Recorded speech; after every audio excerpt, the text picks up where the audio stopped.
Então, o Workaro soube tecer uma rede de apoios indiretos ou diretos a ele e às suas empresas, que agora, quando se descobre todas as irregularidades cometidas por ele à frente do Banco Master, aí acaba salpicando em gente que você não faz nem ideia. O que você vai ter que Salpicou na fazer, Anitta, o coitada, que a o que cantora. o que o que a justiça vai ter que fazer é o seguinte, vamos distinguir aqui. Quem trabalhou para o Workaro e conhecia as irregularidades, as sacanagens, tudo, e de alguma maneira compactou com isso. Daqueles que não, que antes do Master quebrar, tratavam aquilo ali como mais um banco que estava aí em atividades. Ora, ora, o Banco Central é quem tinha que fiscalizar esse banco. E levou tempo para fiscalizar. Recebeu indicações disso com antecedência, mas ficou empurrando de barriga, acreditando que não, mas vai dar para dar um jeito. Não, não sei o quê, até que não teve jeito e o banco foi liquidado. Então, por exemplo, vamos falar o quê? A oposição, não, eu estou dizendo, a esquerda fala muito disso, que eu vou lembrar agora. Não, olha, o Banco do Vorcar, o Banco Master, patrocinou um evento em Nova York do jornal Valor Econômico. O jornal Valor Econômico é das organizações do Globo. O próprio Vorcar, em pessoa, teve lá, saudou o pessoal do jornal, saudou o pessoal do banco, citou os colunistas, elogiou os colunistas do jornal o Globo. Bom, mas naquela época, o Globo, as organizações Globo, não sabiam que o Vocaro tava de sacanagem, estava roubando, e pintando e bordando. Então você vai ter que separar essas coisas. Quem é que sabia das falcatruas e se aliou a elas, ou passou a mão na cabeça do Vocário de propósito? E quem não? Quem antes de estourar esse escândalo todo, apenas como profissional, serviu ao Banco Master, como serviu a outros bancos, dependendo da especialidade de cada um. É uma coisa que vai ter que se separar. O jornalista adora escrever, separar o joio do trigo. Não só o jornalista, vai ter que separar.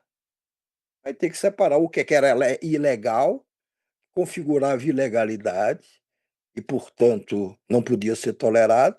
O grau de conhecimento que essas pessoas envolvidas, o que tem seus nomes citados. Michel Temer foi advogado do Banco Master. Todos hoje dizem que, olha, mas eu não sabia, mas eu não sabia, mas não sabia. Você vai ter que separar mesmo os que não sabiam, os que sabiam estão dizendo que não sabiam. Entendeu? Não é simples. Mas muito bem, eu falei aqui do estudo a propósito do que o Gilmar falou para o jornal Estado de São Paulo. Mas você também tem, mas continua isso, tem Ciro Nogueira, presidente do PP, descobriu-se agora que ele voou 8 vezes em avião, não do Vorcaro, mas de um sócio da JBS, que é o maior conglomerado, holding que tem, empresas, De é o maior frigorífico, produtor de de carne, de de carne. carne. Tem até fábrica nos Estados Unidos e tudo. É assim, não deveria, entendeu? Essa coisa você é parlamentar, tem que dar voto, tem que votar com seriedade as questões. Aí começa a ser puxado para um lado e para o outro, porque estão interessados no teu voto em questões que podem afetar aquela instituição, aquela empresa e tudo. Você não deveria aceitar esses votos em jato, essa proximidade excessiva com partes interessadas, ou no teu voto dentro do Congresso, ou no teu voto dentro dos tribunais. Não deveria, mas isso acontece. Isso acontece e deveria ser combatido com seriedade. Ainda por falar do Master, o Master, é outra notícia do dia, gastou 60 milhões de reais com autoridades da República que compareceram a eventos que ele, Master, patrocinou em Londres, Nova York e Lisboa. Aí nessa hora você procura essas autoridades, elas não querem se pronunciar. O Vorcaro não pode procurar porque ele já está preso. Ele já está preso. O Ratinho, rapaz, você não lembra? Eu já falei aqui umas 2 ou 3 vezes em programas anteriores, que eu tinha ficado chocado com uma reportagem que eu li do Globo, onde o Globo contava, uma reportagem muito bem feita, contava que o Ratinho Júnior, que ia ser candidato a presidente, estava tudo certo até a véspera. Na véspera dele desistir, ele tinha se reunido com o marqueteiro, tudo certo. Então, amanhã, depois da manhã, olha, estou renunciando ao governo para ser candidato a presidente, tudo certo, vamos em frente. Aí ele chegou em casa de noite, encontra a família dele reunida, sob o comando do Ratão. Ratão é o ratinho do SBT, o apresentador de programa. E aí é convencido em poucas horas de que, olha, esquece esse negócio de ser candidato a presidente da República. Porque senão os holofotes vão se voltar para nós. E a expressão é do jornal O Globo, daria mais visibilidade aos negócios da família Ratão e Ratinho.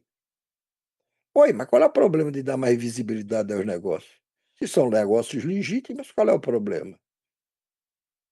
Fiquei com aquilo na cabeça e cobrei aqui em alguns programas. Vem cá, por que esse temor da visibilidade maior sobre os negócios da família Ratão e Ratinho?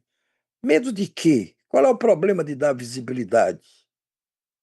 Aí, quando é agora, tá hoje, notícia do dia, Ratinho é o Ratão, hein? Não é o ex-governador, é o filho. Ratinho foi garoto propaganda do Master e recebeu 24 milhões de reais do Daniel Vorcaro. Aí cita as empresas. A Massa Intermediação, vinculada a Ratinho, Ratinho, o pai, recebeu cerca de 21 milhões do Master entre 2022 e 2025. Já a Gralha Azul Empreendimentos e Participações, também de Ratinho pai, não do Ratinho filho, registrou aproximadamente 3 milhões de reais em repasses do Banco Master ao longo de 2022. Essas informações foram enviadas pela Receita Federal ou pelo COAF à CPI que investiga isso lá no Congresso. Aí eu comecei a entender. Eu digo, ah, bom, agora eu entendi porque é que o Ratinho, governador do Paraná, ia ser candidato a presidente da República, pressionado pelo pai, o Ratão, apresentador do SBT, resolveu não ser mais. Claro, teve outras razões, a candidatura do Sérgio Moro ao governador do Paraná, que é adversário do Ratinho Júnior. Mas o que pesou foi a questão da visibilidade aos negócios. Agora está aí o Ratão, pai do Ratinho, tendo que se explicar: "Não, esse dinheiro foi para isso. Não, eu como artista, eu posso cobrar o preço que eu quero, quem quiser pagar, paga". Aí você vai ouvir essa discussão ainda por muito tempo.